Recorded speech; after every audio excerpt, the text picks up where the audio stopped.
नमस्कार आप सभी को।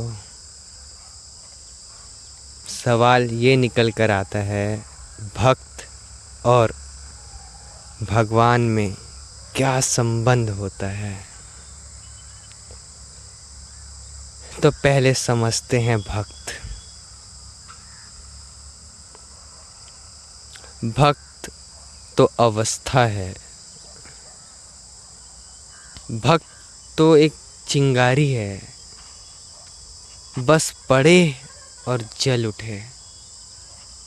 जलने का अर्थ है अहंकार का जलना, अहंकार का मिटना और समर्पण की शुरुआत। जब तुम्हारे भीतर समर्पण शुरू होता है ना, धीमी धीमी रोशनी तुम्हारे भीतर प्रवेश करती है। जब तुम देखते हो अपने भीतर, तुम पागल होने की तादाद पे शुरू होते हो। तुम जानने के लिए तत्पर होते हो। तब भक्ति तुम्हारे भीतर एक लौ की तरह उसकी शुरुआत होती है। फिर रुकेगा नहीं भक्ति कभी। भक्त अक्सर पागल होते हैं,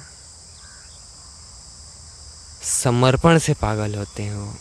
उन पे अपना कोई भरोसा होता ही नहीं, वो खुद पे भरोसा करते ही नहीं। उनका पूरा भरोसा, विश्वास, अच्छा बुरा, सही गलत, सब उस पे ही होता है। उनका निजी कोई सवाल या उत्तर होता नहीं। हर सवाल उन्हीं के, हर जवाब उन्हीं के। अपना उनका कोई अस्तित्व रह ही नहीं जाता। जब भक्त का अस्तित्व ही नहीं बचता तो भक्त महान हो जाता है। जैसे कबीरदास जी, आप देखिए उन्हें, वो कैसे लिख गए और कैसे बोल गए। उन्हें खुद मालूम नहीं वो कब बोल गए और बस कह गए। भगवान, ये जो संबंध है ना भक्त और भगवान के बीच में, ये बहुत गहरा संबंध है। इससे बड़ा संबंध इस पृथ्वी पे संभव नहीं। सबसे गहरा संबंध, सबसे गहरा और सबसे निकटतम संबंध परमात्मा और भक्त और भक्त और भगवान का होता है। जब आप परमात्मा को जानने की शुरुआत करते हैं तो तुम्हारे भीतर एक रोशनी प्रविष्ट होती है, एक ऊर्जा तुम्हारे भीतर आती है कि है कौन ये।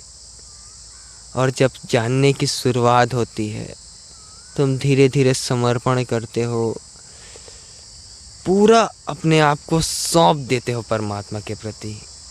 और जब तुम सौंपते हो तो तुम जानने लगते हो। अहंकार मिटता है, अहंकार ना गलता है। और जब अहंकार गलता है तब धीमी धीमी तुम्हें वो नज़र आने लगता है। थोड़ी छींटे पड़ती है परमात्मा की, और जब छींटे पूर्ण पड़ती है ना, तब जैसे कृष्ण ने अर्जुन को दिखाता है, देख मेरा पूर्ण अवतार। तब फिर भक्त देख लेता है उस परमात्मा को। जब अहंकार की पूरी अवस्था गिर जाती है तो अवस्था परमात्मा की होती है। आप सभी का बहुत बहुत हृदयपूर्वक धन्यवाद।